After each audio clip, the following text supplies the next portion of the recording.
Brendan Taylor here, True School Sports. I'm with my main man, Christian Thun. How you doing, Christian? I'm very well, thank you. How are you? I'm very well, man. It's a good day at Warriors Gym. You know, got to see you get some work in today. Yeah. Yeah. How are you feeling overall about like your boxing career and just how you're developing right now? Yeah, well, I'm feeling quite good. Nevertheless, I can't lie. It's been a bit of a special year, for pretty much everybody in boxing because of COVID and everything just a little bit, being a little bit complicated, in terms of flights and fights and everything, So there's been some delays, of course, as you can imagine, but things are moving ahead well. Yeah. And I'm really happy. As a matter of fact, we have a new signing announcement that we're going to probably make this week or next week. It already happened actually 2 or 3 weeks ago, but we just, due to some, believe it or not, some minor things we have to postpone an album, but it's already everything is signed and dusted, so I'm going to be fighting end of November somewhere. And I'm happy, I'm good spirits, started, really train for a fight again instead of just not taking over. So my first week of really starting to, first week of camp, so yeah, I'm excited, I'm happy. That's good, man. You're very young in your career, so it's really important for you to stay active. Right, of course, activity has pretty much been one of my greatest, I'd say, problems, because I've first had some managerial issues early on in my career. Early on, first, say in the last part of my first year as a pro. Then I've had 2 fights over in Germany with Universal, and I actually managed to win the IBO Continental belt. However, then things also turned sour because we had some misunderstanding with my then new management. I wanted to essentially become a promoter, and my aim is to essentially live and fight in America. I read Arnold Schwarzenegger's book as a kid, and he lived the American dream as an Austrian from a small Austrian village. I'm Italian German from 2 small towns, both of Germany and Italy, and I want to do the same. My aim is to build my career right over here in the United States. Absolutely. Yeah.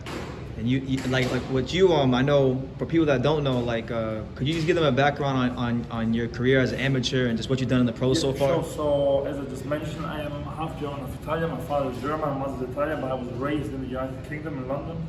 Therefore, I boxed in London, well in England.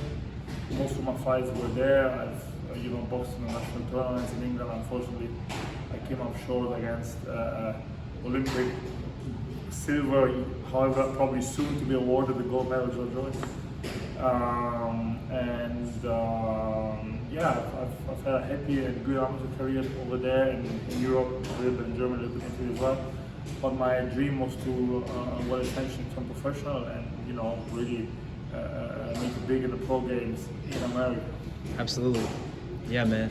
I know you've been getting a lot of good experience as well with you spoke with. You know what? This goes back to activity. I might not have been as active in terms of fights, but it's not like I was, laying in bed, injured, or goodness me, locked up, or whatever fighters get themselves into. I was actually active in the gym. I was training, I was learning. I've been just in the last 12 months. I've done a full. In the last literally 12 months, I've done 1 full AJ camp for the Puller fight. I fought myself right after. I then done another AJ camp for the presumed Tyson Fury fight, which back then was still somewhat luring around, which now is a whole different landscape.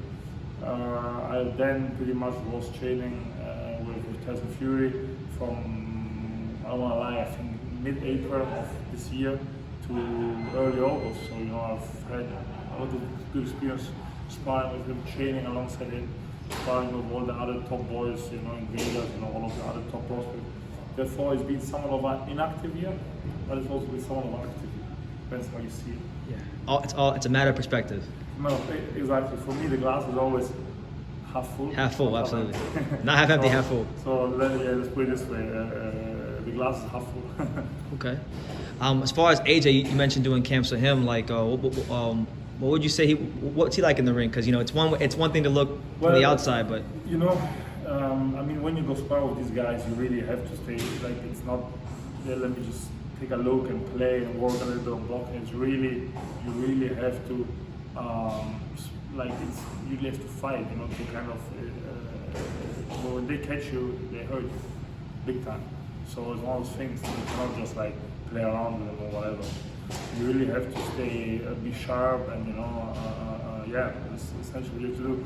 AJ's physically really strong, physically really gifted, but he also trains really hard, you know, so his physical gift has become his probably greatest asset.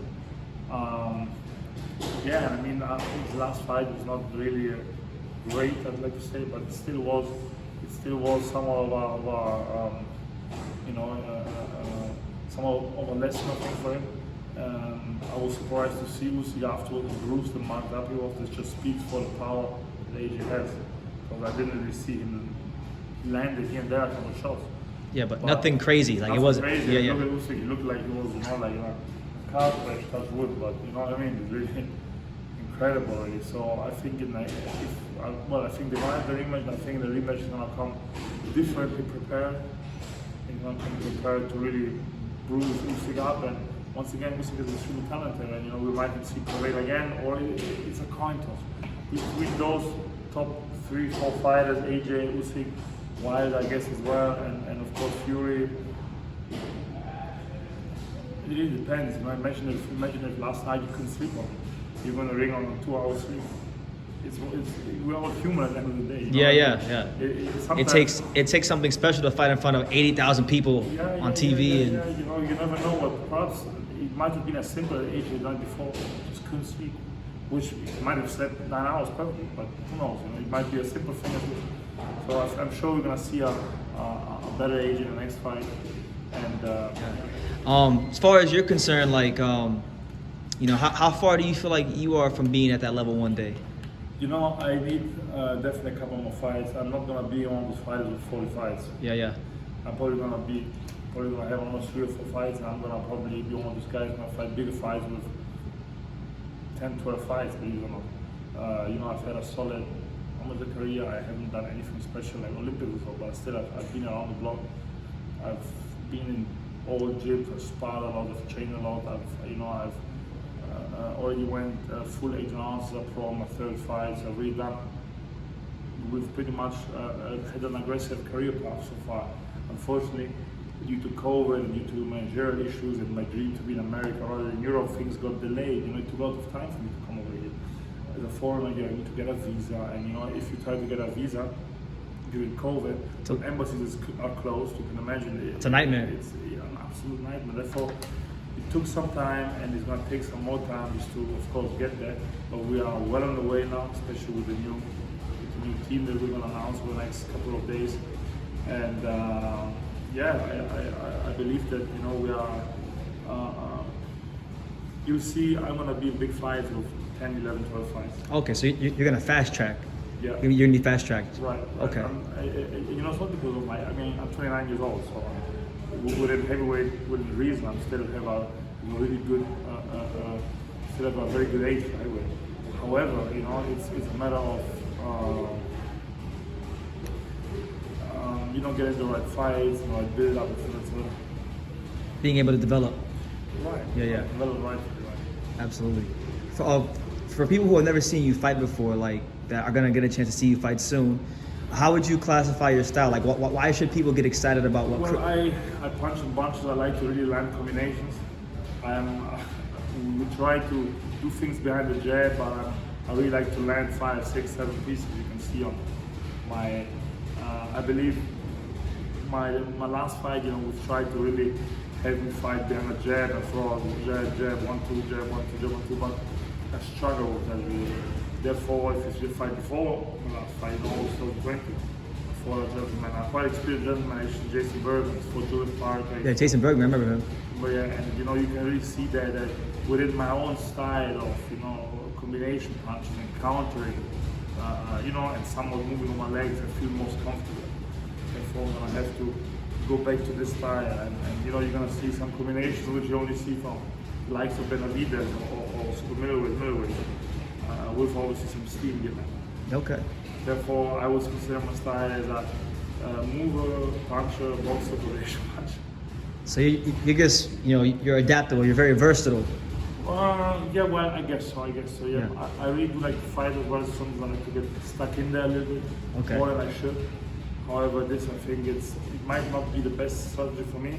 But believe it or not, But you 6'9", man. You're like a big tree stump. You like so like with that size, you should be using that size as much as possible. right, exactly. But believe it or not, when you're fighting, you're actually really using that size differently. Yeah. Because people might say, yeah, Klitschko jab, this and that, but sometimes it's not gonna work.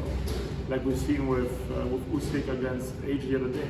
Yeah. AJ had to box him, with jabs and all this stuff. And you when you have a faster man there, you're gonna have to sling the kitchen sink and then balls to the wall and go forward. And, grind them down, just wear them out. Just wear them out, because you're gonna have a 270 pounds man laying on top of you and just coming with really mighty shots left and right, and uppercuts, left hook, not just like jab. Then you're really gonna be under pressure.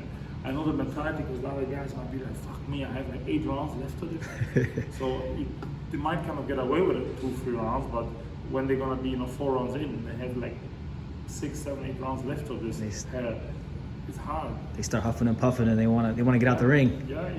Yeah. You mentioned fighting Joe Joyce in the amateurs. Yeah. What was that like? Well, back then it was 2013, I believe, so 2012 even, so I was like 20 years old pretty much. And he was maybe 26, 27. I remember back then everybody thought like that possibly I would beat him. Not everybody, but I guess I at least thought I would beat him. But I really realized his strength and his just stubbornness and the way that he comes forward. It just really stamina. I got a lot of stamina. I mean, as long as it's rounds, it does also matter, but it just kept coming. I landed some really big shots, but he just kept coming, and it's one of those things that you're really gonna feel it. Yeah. Therefore, we had a good fight, and he won the fight, and who knows, maybe the pros will get to dance again. That'd be good. It seems like in the amateurs he was older than everybody, because I remember when he fought Philip Hrgovic, it was the same thing. He was older than Hrgovic, and that was a close fight too. I think Joyce now 36 years old. Yeah. I think. 35. He's in his like mid-30s. Right. So imagine he's 7 years older than me, and then Hrgovic. I think Hrgovic is maybe he's 30 now. So probably he's like 6-7 years older. 27, 26. Yeah, so he's like probably like 7 to 10 years older than most other guys. And when you are 22 and 32, it's a heavyweight, it's a different thing. Yeah. It's like kind of like strong boy against strong man. Yeah. As a heavyweight, you really need to have that size and all those kind of things. Absolutely. Yeah. All right, Chris. Well, I won't hold you up too much longer, so I'm gonna let you go. But before I let you go, do you have any message you want to give to the boxing world or the fans about your career moving forward? Yes. Well, stay tuned. I can promise a lot of excitement, both in and out the ring. You can follow me on Thun_official on Instagram. I try to, or rather, do interact with most messages and comments and everything. So I'm always happy to hear from you guys. Stay tuned. It's gonna be an exciting journey. Seatbelt buckled. Let's go. There you have it, Christian Thun, one of the upcoming talents in heavyweight boxing. Thank you for talking to True School Sports. Thank you, guys.